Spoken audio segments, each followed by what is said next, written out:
I think the first thing I read by Dave Hickey was an essay titled Chet Baker, A Life in the Arts. And I was pretty much hooked from that point on.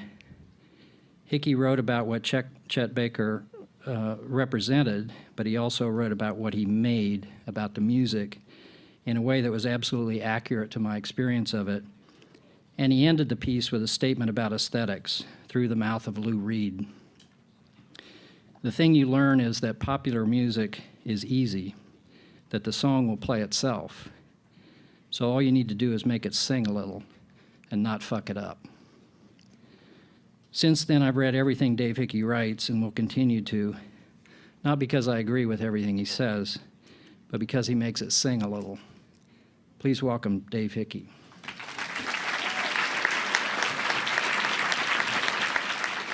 Also, I'm sorry about my hair. I'm trying to make some decisions about it. I'm sort of stuck between retired roadie and Albert Einstein. I can't quite decide how to go. This is a lecture about ennui.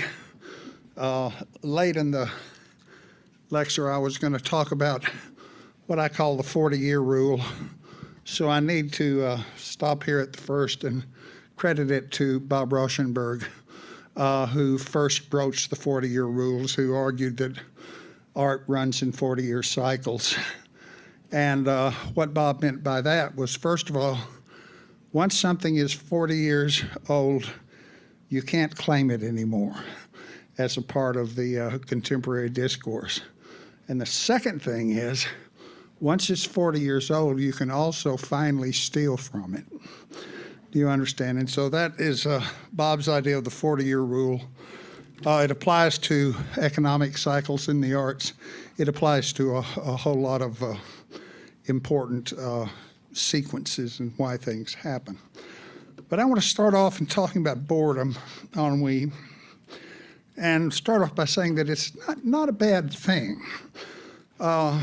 It can become a positive thing if Andy shows you the Empire State Building for 24 hours, and then that takes boredom into the level of the sublime.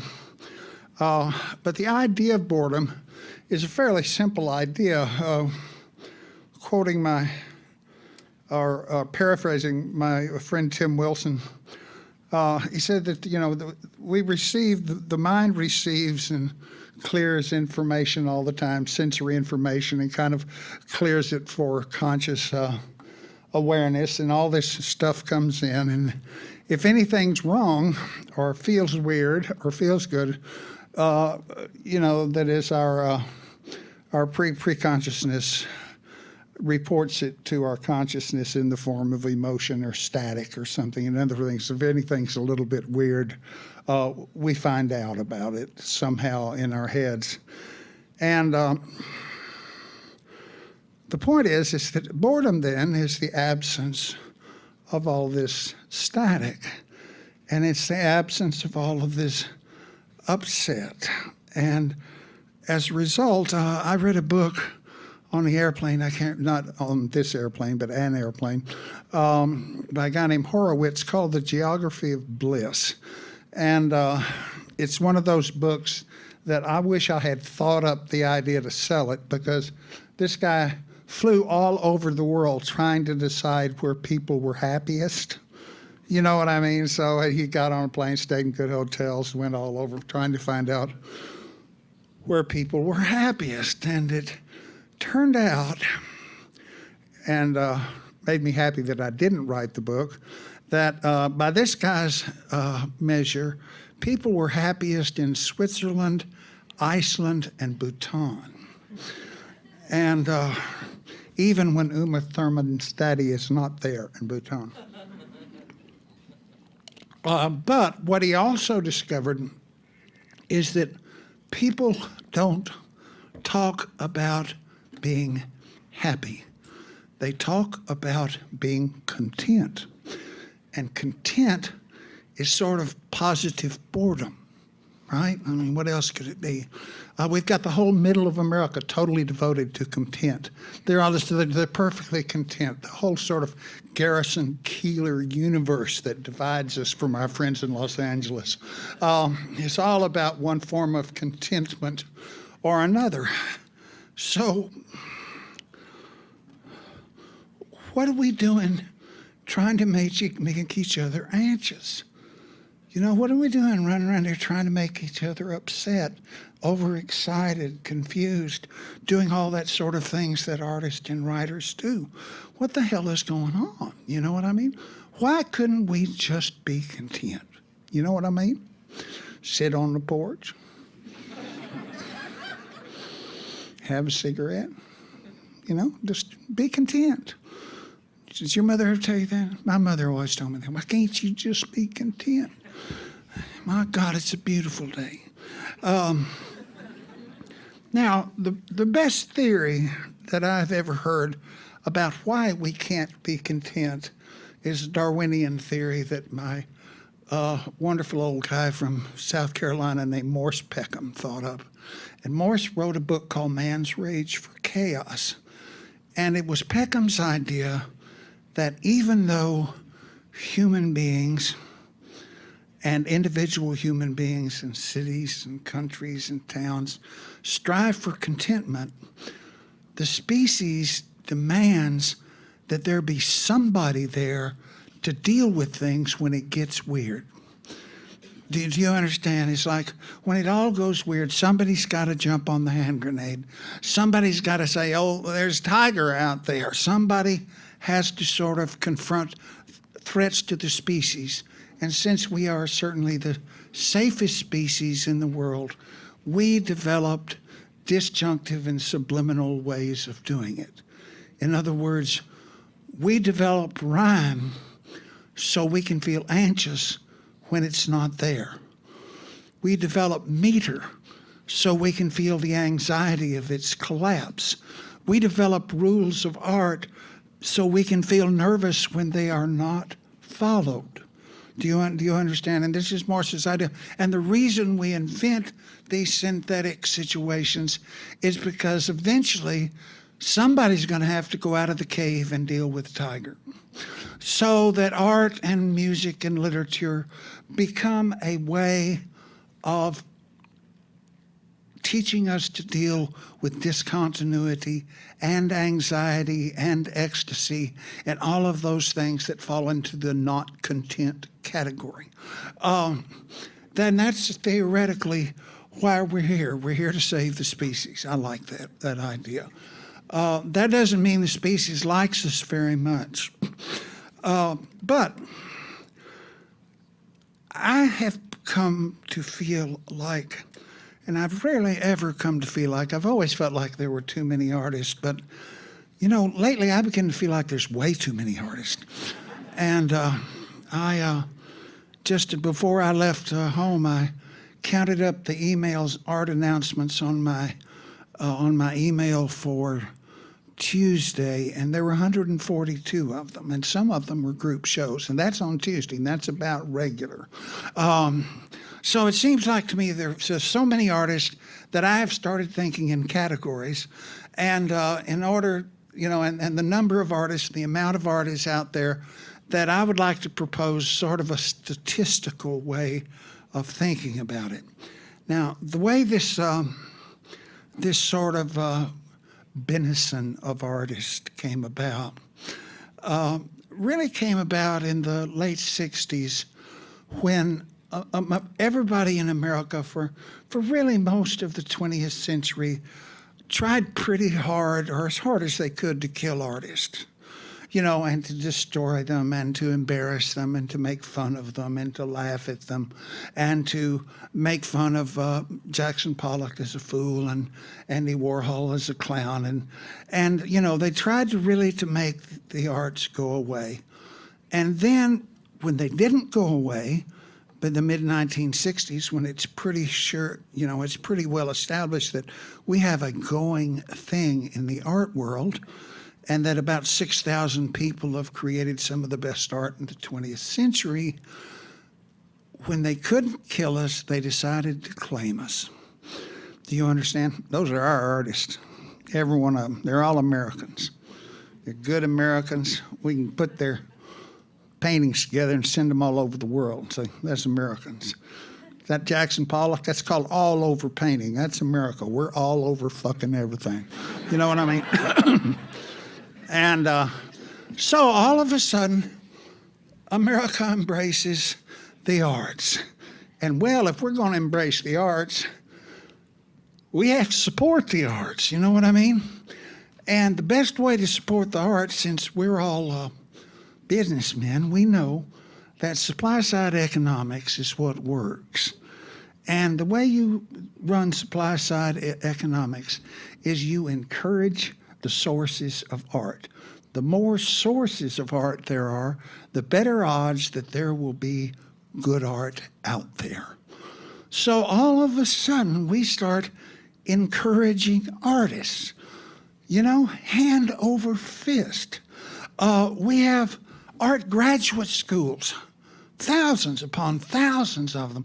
We have art students, hundreds of thousands of them. And it didn't work any better than anything else ever did. But we didn't give any thought to the fact that supply-side economics is a murderous and ruthless concept. What it means, we get 1 million people to try, and 900,000 of them go broke. That's supply-side economics. But we got Microsoft, or we got what we got. And the idea of all of this support for the arts, because America's number one in the arts, and we want America to stay number one in the arts. You know what I mean?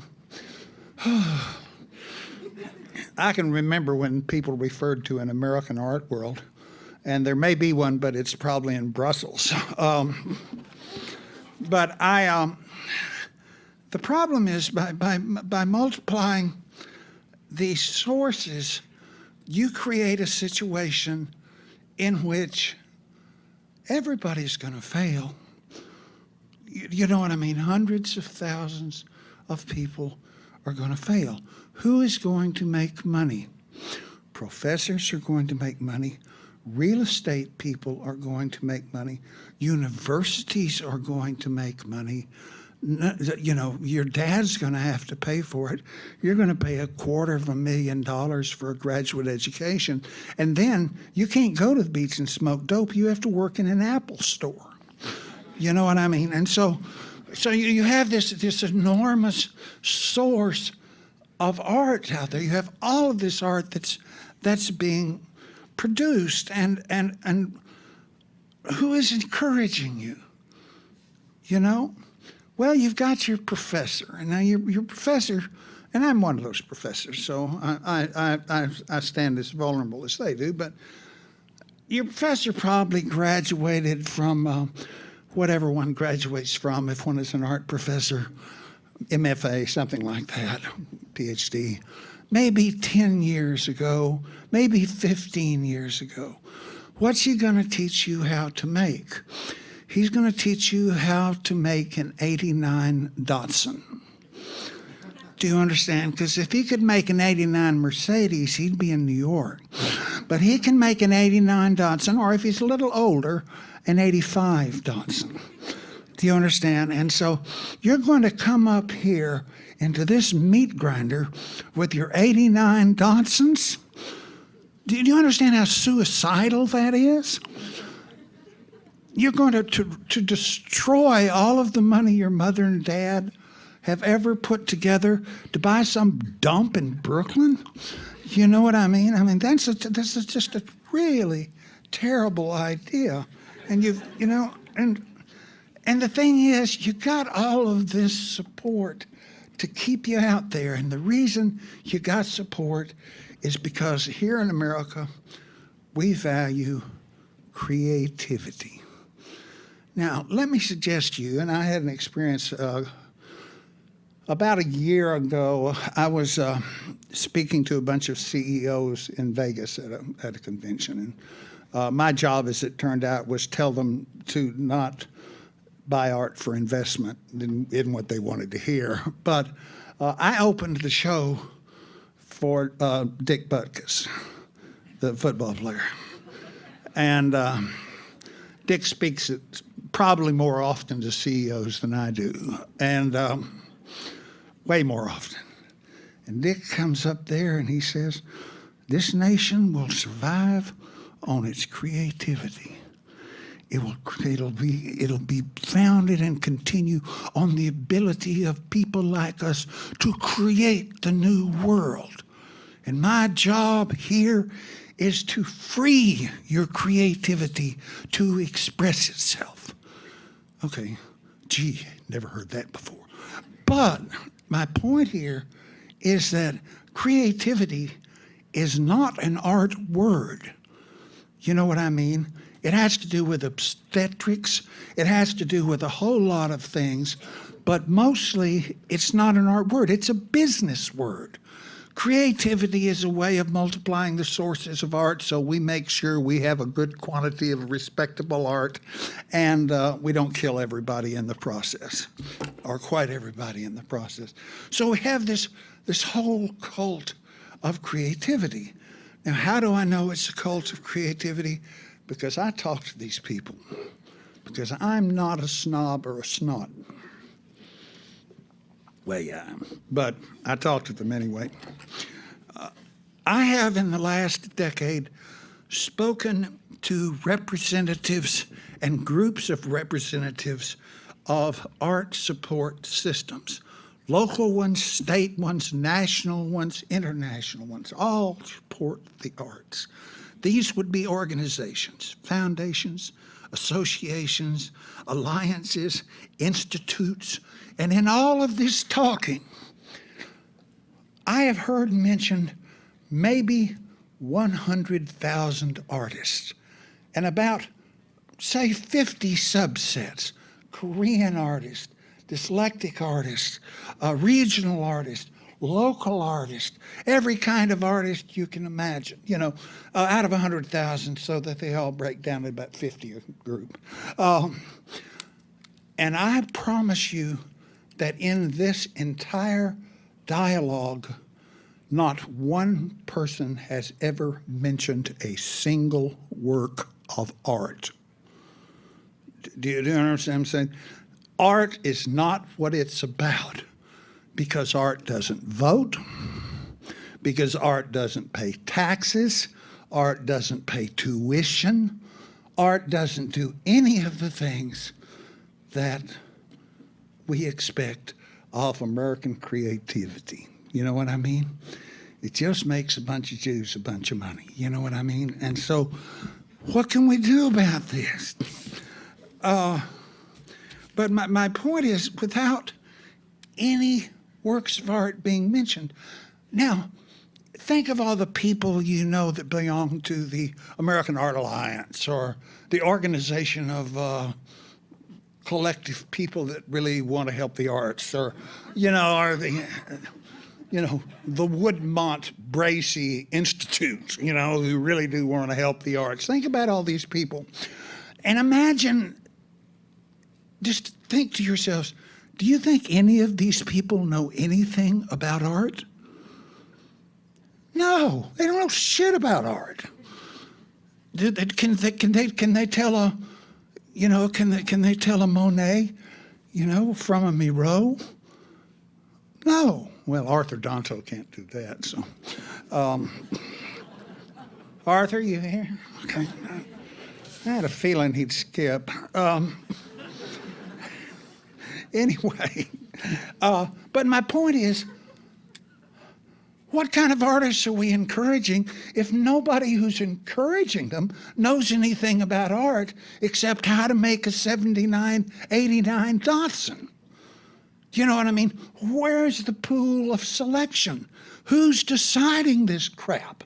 And the way that I've came to understand this most profoundly is that after running an art gallery and editing an art magazine here in town up until about the early 70s, I decided, eek, and I went to Nashville to write popular music. And so I wrote songs and played in bands and did stuff like that in Nashville, where they're, strangely enough, not as well educated, but a lot smarter, because it takes more brains to get from Mississippi to Nashville than it does to get from Connecticut to Manhattan. Do you understand? And so these are extremely intelligent people who have all of their education comes off bus station bus racks, so they know about Edgar Casey and things like that. But my best friend down there was a great songwriter named Billy Joe Shaver. And Billy Joe probably wrote the best hook that's ever been written for a country song. It's called, the song is called "I'm Just an Old Chunk of Coal, but I'm Gonna Be a Diamond Someday." It's pretty good. But anyway, Billy and I used to go around and pitch songs to record producers. And we'd go in and we'd play tapes, or we'd play them on the guitar, and we'd try to sell songs. Now, Billy was selling 10 for my one. And I didn't mind, because Billy really was 10 times better than I was. But I planned to get better and to learn from this whole thing. And I told him that it didn't bother me because he was 10 times better. And Billy said, "Dave, it's not about the quality of the song. That don't matter. They can make a hit out of any piece of crap. What matters, you see, is that it doesn't make a difference, because one song, like one work of art, varies from another song or work of art in microseconds, infinite, tiny, tiny little variations." And he said, "Waylon Jennings and Bobby Bear know a good song from a bad one. Nobody else in this whole town does. So they're not really doing business with us. What they're doing is trying to make themselves feel good. And how do they make them feel good? Here are you and I in their office playing our guitars." He says, "I could take yourn and sell them. You could take mine and you couldn't, because you got a brownstone on East 50th Street because you speak French. I lost 3 fingers in a sawmill accident and quit junior high to join the goddamn Navy. Now, you don't have a chance up next to me." He said, do you understand? Because what this guy is thinking, will it make me feel good to cut one of Dave's songs? No, because that'll be like he's giving in to all of your intelligence and all of your education and all of your sophistication. That'll be like he's giving in, But if he buys a song from poor old Billy Joe Shaver, who had to quit junior high school and who had 3 fingers cut off in a sawmill accident, which I should note somewhat impaired Billy's guitar style, but in a winning and sort of abject way. He said, when they buy one of my songs, they felt like they fed a tramp at the back door. They feel great about themselves. He says, you just have to understand that this kind of patronage, this kind of help, depends exactly on the emotional defects of the people who are giving it out. In other words, it depends absolutely on what they want. One piece of art, one song, no major difference in the larger spec of things. What that means is that poor Billy Joe, with the benefit of a junior high school education, somehow understood the first principle of Foucault, which is care is control. Care is control. Those who care for you control you. So then I think of all of these alliances and all of these organizations and all of these institutes, and they're there to control you. Do you understand what I'm saying? What, for instance, might the Turner Prize be about? Remember, every year they have this award they give out in London called the Turner Prize. named for a better painter than anyone they've ever given it to. Or maybe it's another Turner altogether. Don't get me started there. It's too rich.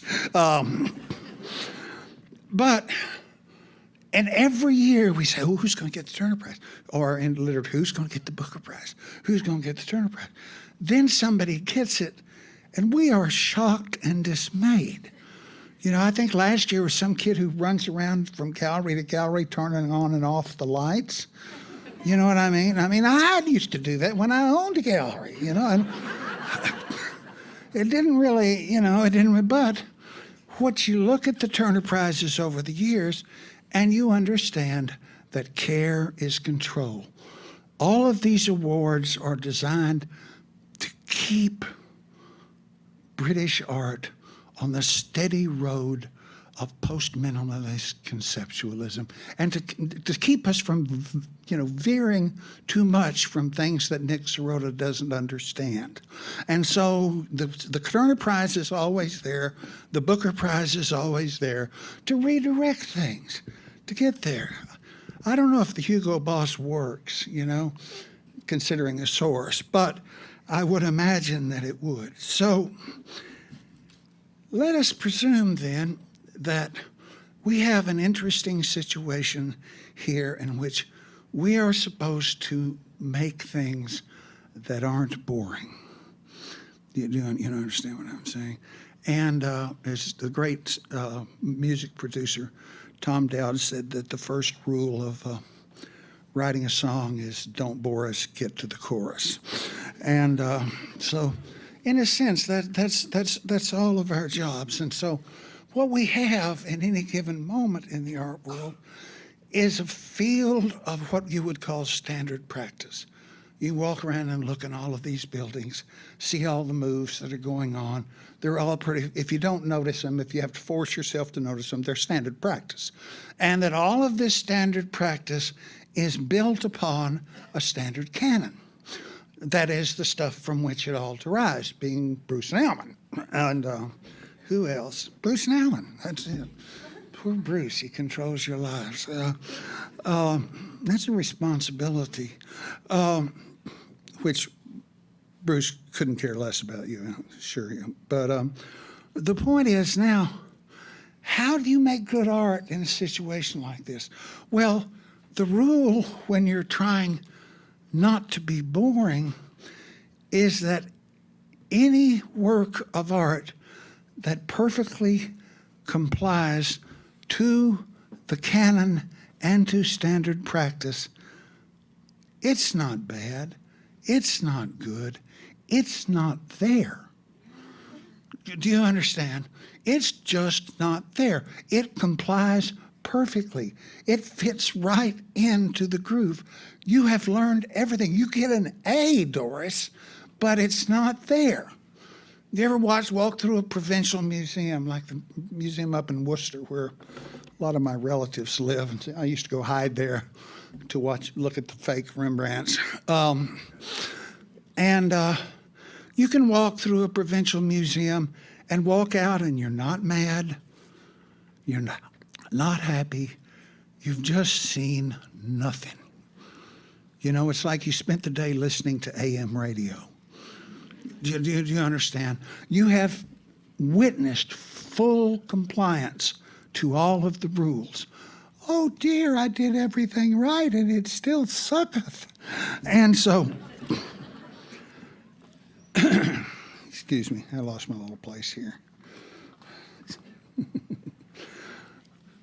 Point is, in a Darwinian system, and certainly the art world is an extremely Darwinian system, one cannot replicate standard practice. One cannot replicate standard canon. In other words, if it does, it disappears. So everything has to deviate. Everything that you make has to deviate from standard canon or from standard practice.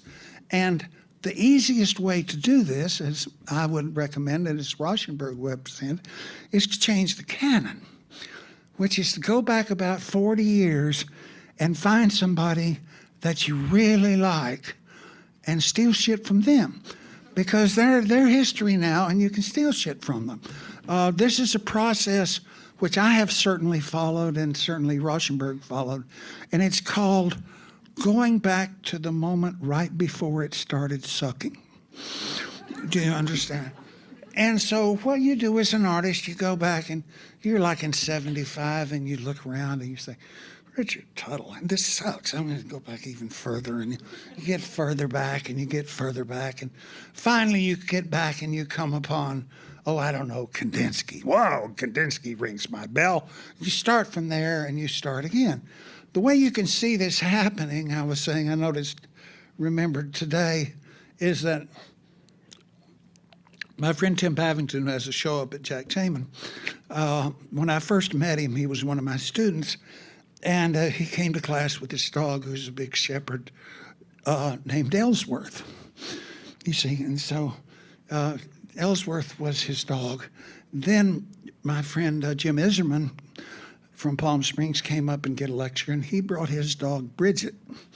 So I figured if the young artists that I know are naming their dogs for Ellsworth Kelly and Bridget Raleigh, all of whom are, you know, stand before beyond the 40-year limit, then that probably means things are changing a little bit. Now, neither Jim's nor Tim's work looks like Ellsworth or looks like Bridget, but it is informed by them. And this is one of the interesting things. So you can sort of redo the canon. You can go back in the past and find stuff you like. When I started writing, I had to go back further than 40 years. I had to go back nearly 100 years before I came upon Victorian reportage. That's because I was what they call a new journalist. And basically that would be like Tom Wolfe and Hunter Thompson and me and Grover Lewis, a lot of people. And new journalism was basically Victorian reportage. It was Dickens, De Quincey, Hazlitt, all of those people. And that's who we learned from, you know, but we went back to right before it started sucking. And so that is one way to do it. The other way, excuse me,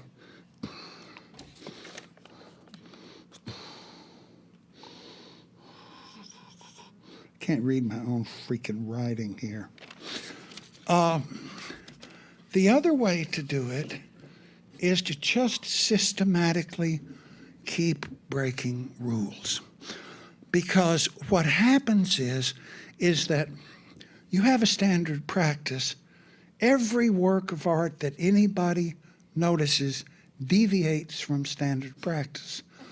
Now, some of these deviations are selected as good deviations. Do you understand? And so they become integrated into standard practice, these second-level deviations, and then everything deviates again. Some of those are integrated into standard practice, and they are integrated with the first and second generation into standard practice, and things keep changing. And they keep changing because art must change, because if it doesn't change, it is nothing. Now, as artists, some of you I think are artists. Your clothes are not very good. I'm just kidding. It's not a fashion show. Should be. But anyway, the point that I'm making here is that this is a Darwinian progression of sort of standard deviation, functional deviation, integration, deviation, integration. It goes on and on. That's the way art changes. And it changes more rapidly, of course, than it does in animals, because a perfectly normal field mouse is a perfectly ordinary field mouse. It does all the field mouse shit you want it to. A perfectly ordinary work of art disappears. It's not there. You know, it's on the radio. You know, it's something like that. So the pressure to develop is a lot more in art. Now, how can I get out of this? So you use I had a okay. My point, which I'm trying to sort of wheedle around to, is that Somebody probably, if I didn't say this, would say, "Are you saying it's the survival of the fittest?" And I say, no, people who say that don't know about Darwin. Because in Darwin, it's the survival of the luckiest. You know, it is whoever is lucky. I had a friend of mine who was into Darwin things and who talks about the red-tailed hawk. And evidently over thousands of years, the red-tailed hawk generated this back spur. It was a totally, you know, there's a hawk like this, it's got this back spur. It's almost like a thumb, you know. And so over the years, this back spur from its vestigial till its fully developed point, enormously helpful in being a predator. You know, it makes you could not just hook things, you could grab things, right? So those hawks were lucky. And the question I ask you, as Clint Eastwood might say, do you feel lucky? Sorry, I just made that up. I didn't plan to quote Clint Eastwood. But my point is that tell you what luck is. Luck is Ed Ruscha meeting Andy Warhol, or Jasper Johns meeting Roy Lichtenstein, and all of these guys who have been progressing on their own in their studios suddenly discover they have something in common. They have a gang that somewhere from someone in the complexities of deviation and assimilation, all of a sudden you have all these guys who have sort of a definable descent from what came before. That's not theory. That's not brains. That's lucky. Do you understand what I mean? And most of the artists I know who have survived, except for Josiah, of course, who did it all on brains. Where are you, Josiah? Okay, he's probably squinching down. Are lucky. You know, they find that place in the past. They find that place in the present. They find that argument with their predecessors that convinces everyone. But I promise you, you can't tell if you got it. You know, that's why I really discourage people who have sold less than 100 works of art. I discourage them from calling themselves artists, because artist is not one of those names you take onto yourself. It is a name that is assigned to yourself when you actually make some art. Now, if we applied this rule to architects, the entire architecture establishment would collapse in 1 minute, because I only know about 1,000 architects per one that makes a building. But it's a pretty good idea. And so what I'm saying is, this rewards capital, as everything in the art world. It rewards persistence. It rewards, mostly, if I were to say what the sort of format that I'm presenting to you rewards most, is that it rewards a steady temperament. And I was having dinner with my friend Tim Bavington and Wolfram Putz, who's a German architect who was one of my students at SciArc. And of all my students at this time, they were about 3 years out of school. They were doing the best. They were making a lot of money. They were kind of bright young things. And so we're having lunch at Spago, and I'm thinking, what is it about these guys? What do they have in common that would allow them to succeed so effortlessly? And I came up with two answers. First, they're both gregarious. In other words, they like to get along with people. Second, I had never seen either one of them in a bad mood. In other words, steady as you go, this is our job. Now, your problem is that you came through, a lot of you, and I'm sorry for you because I did too, came through American primary and secondary schools. Now, American primary and secondary schools has its own form of self-selection. If you are bipolar, you go into the arts. If you are dyslexic, you go into the arts. If you have short attention span, you go into the arts. If you are morbidly obese, you go into the arts. And so what you have basically going into the arts in college is a bunch of people who haven't got a freaking prayer of even working in a service station, not much being an artist, because all these people are shunted over there. And I can honestly say that I've known a lot of artists, and I would say that a steady temperament is probably the most powerful instrument. I would probably say of all the artists I know, it is those who are bipolar who suffer the most horrifically. I mean, it is just awful. But also, all of this shit is a con job. Do you understand? Supply side economics is conning you into going out there and buying a lottery ticket out of which you have one chance in a billion to win, you know, and you're mortgaging your dad's service station to do it, or whatever your dad has, your mom's service station. Shouldn't be a sexist. But what I'm saying is that it really is luck. And so I felt a lot better about the art world when no one was encouraged. You know, when the ladies in the fancy dresses didn't come by and, I just think it's so wonderful.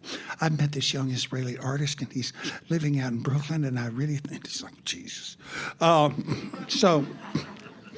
But my point is that, you know, you have to understand patronage has its price. It is about the inadequacies of the patron. It means somebody didn't give mommy a big hug. It means, you know, it means somebody who's totally incompetent and non-creative likes to put creative people under their thumb. It means any number of things. Somebody likes to show off to their friends. There are all these reasons. None of them have to do with art because none of these people know about art. And the selection process is not random, but it's pretty damn close. It's a survival of the luckiest. So if you feel lucky and you're not bipolar, like me, I'm not bipolar. I'm just getting smaller. Anyway.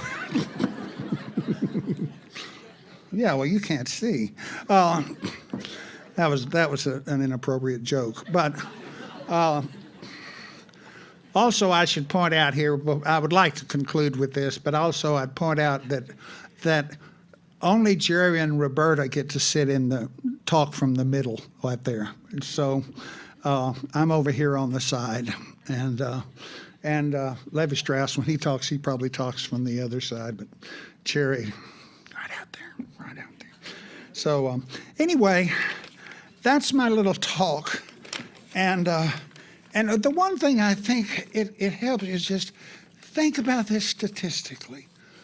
Think about the number of people. Think about the number of people in each subgenre. There's my new favorite subgenre is the genre of 5-foot square paintings that either look like a bundle of laundry or a laundress in distress. You know, I don't know if you see, I see these from Brooklyn all the time. But so start subcategorizing them and perhaps find that category where the competition is the weakest. Kind of move in that direction. And, but, you know, that is, I'm going to say the good part is, and the good part is, if you want to be an artist, then obviously it's easy for you. And you want to do something that's easy for you. And obviously it's fun for you. And you want to do something that's fun. You're going to have to do it your whole life. It's like you don't have years to waste, you know, with your wrist pressed to your forehead. You know, there is you want to be able to work, and you want to be able to be happy, and you want to be able to not have to go to work, and all of these are wonderful goals. And with small exceptions, I have achieved them at various times, and I can tell you that they're wonderful goals. But that required being lucky, you know. In my experience, as David said in his introduction, I'm standing here today because about 10 of the young critics who were about to snatch the torch from my failing grasp died of AIDS in the 80s. I can think of 10 easily. The first-rate critics, they're all gone. I'm still here. Not only that, I had actually, this is Richard, Sarah, and I were having a conversation, and we decided that we should get young. You know what I mean? It's like everybody we knew was incredibly boring, and so we did young. So Richard did a drawing show at the Drawing Center, which, trust me, is not Richard's territory. And I wrote a catalog for it, which is not my territory either. And then the youngest person I knew was Gary Kornblau, who ran Art Issues, and I started writing for Art Issues. So all of my competition died, and I fortuitously got young, so I'm still here. Otherwise, I would be playing Texas Hold'em in Las Vegas all day long. So I want you to understand that you're not witnessing the triumph of virtue here. You're talking about luck, which is very, very real. And thank you very much. I'll answer some questions.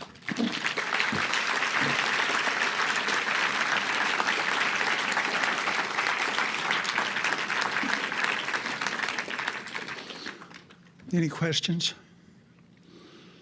Come on, guys. Yes, sir. Are you going to reissue Invisible Dragon? It's out now. It's out. From Chicago, yeah. Because I was looking around about a year and a half ago, and it was $80 at one of the... No, but you can get one for about $20, I think. It's a hardcover, even with another essay.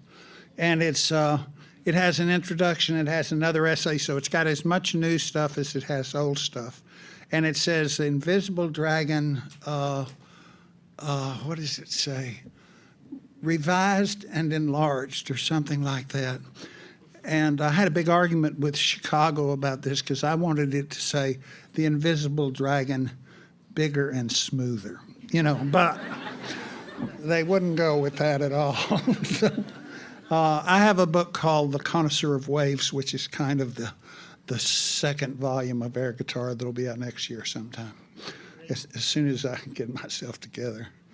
Yes. One of my favorite talks that you gave was a lecture in 07 at Freeze. Uh-huh. You talked a lot about the upcoming crash of the art market and whatnot. You had this great, I was right. Yeah, go ahead. this great description of like a bunch of big crap falling from the sun into like a huge tidal wave or whatnot. But that seems kind of pertinent to what you're talking about tonight with luck. Well, okay, yes, and the reason it's pertinent is because I look around and I don't see any long-distance runners. I mean, I don't see people like John Baldessari who can wait until their late 50s.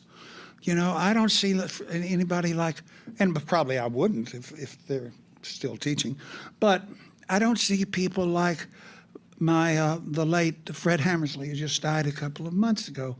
And Fred was a fairly hot artist in 1950. Then he sat in his room and painted for 40 years without selling a work. And then from 2000 to 2008, 9, Fred sold everything he had ever made. That's a long wait. Do you understand? I don't see any real badasses out there, like Linda Binglis or like Hannah Wilke or like Larry Clark. You know, I mean, those people, as I say, who like sip rejection and hostility as if it were cognac. You know, I don't see a lot of people out there. And the reason that I find myself looking for them is that's who we're going to need to get this caravan through the desert. Do you understand? We're not going to need a bunch of people who continue to apply for residencies after residency after residency, 10 or 15 years after they've graduated from graduate school. You know what I mean? And so those aren't the people that are going to kick us through this. And again, these people, I feel certain, are out there. I don't think that, we've broken the spirit of the country, but I sure wish I knew some more of them.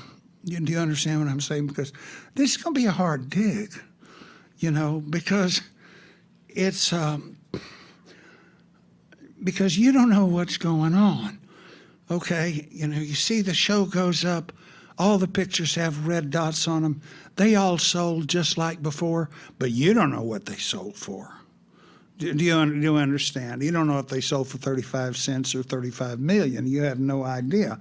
The world is the art world is coming unglued, but I think it's coming unglued because of its obsession with supply side input. That's just my view. Anybody else?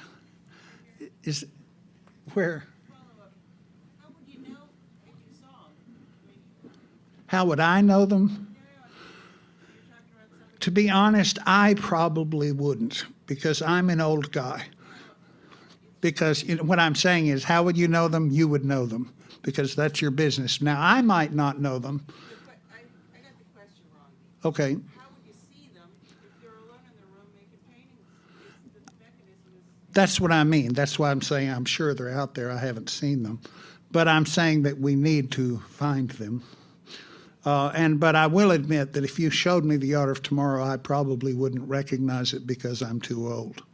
Do you understand? I know when I was a critic who was your age and I looked at people who were my age, I knew they were clueless. And now that I'm my age, I know that I'm clueless. You know what I mean? I mean, you just say that the next great art may be dust bunnies. That was my idea, named dust bunnies like Rollo and Laszlo, and and you put up exhibitions where they're under your couch, and you raise the couch up onto the, you could be fucking famous. But Laszlo the Dust Bunny could be on the cover of Time, but I don't think so. And if you showed it to me, I wouldn't like it probably. Okay. Do you have any other questions? Yes, ma'am.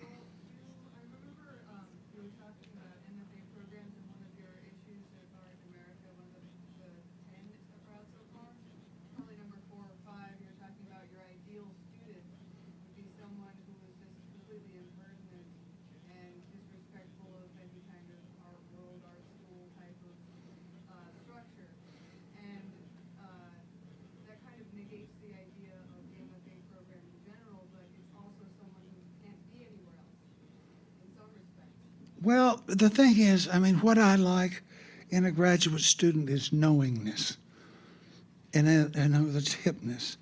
I don't like to mention names to students who have never heard of them. It's like I don't have time to explain.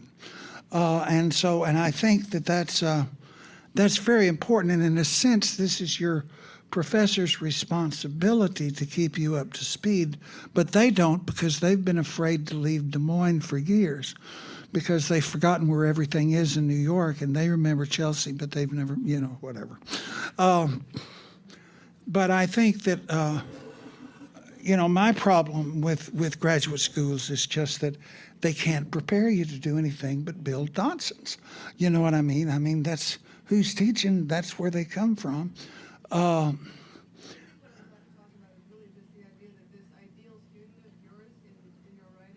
Right.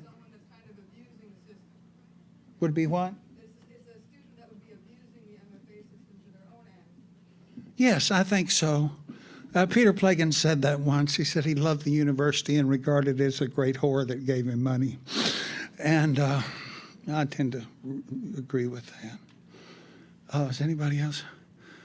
Thank you all. And I love, there's somebody over here.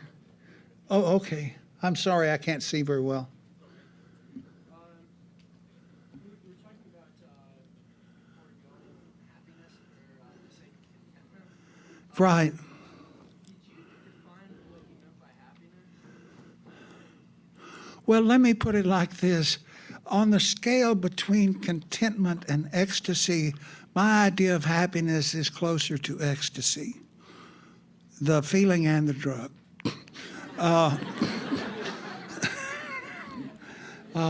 I rank contentment along with the virtues of composure in paintings and with people. I don't particularly care about it. And so, but I think that, you have to understand how many people. One of the things I discovered in Nashville when I was writing songs there is that, so many of these guys I was competing against in writing songs really come from dirt poor backgrounds. And and they are so happy to be content. He said, my friend Frank Dicus, who was the countryest person, who's so country we called him Disco Dicus. And he was living in a trailer. He's making a lot of money. He wrote half George Strait songs. And we asked him why he didn't move into a house. And he said, Dave, I am so happy just to be poor rather than destitute. You understand? And so that creates a fairly conservative, creative population in Nashville. Bright people, though. I think that's what I mean. Yeah. Question? Yeah, sure. Can you tell us what's happening in Vegas right now? Disaster. Total freaking disaster. My neighborhood can't decide whether it wants to be, an empty neighborhood or a barrio. They get up every morning and try to decide. There's Vegas was built on junk ponds, and that world's gone. So I have, but to me, I like that because I think the first time I drove into Vegas this time, as an adult, knowing I was going to live there, it's Nevada. Nevada has 5 times more ghost towns than it has towns. Do you understand? And I looked at it and I thought, this looks like one of those Roman ruins in North Africa with the Atlas Mountains up behind it. I could see it in its decadent state even then. And now we have a lot more see-through buildings and decadent shit there. And we're hoping that this increases the hooker population. We all have our dreams. Anyone else? I know that this is uncomfortable for you. It's not making me feel that great. Yes.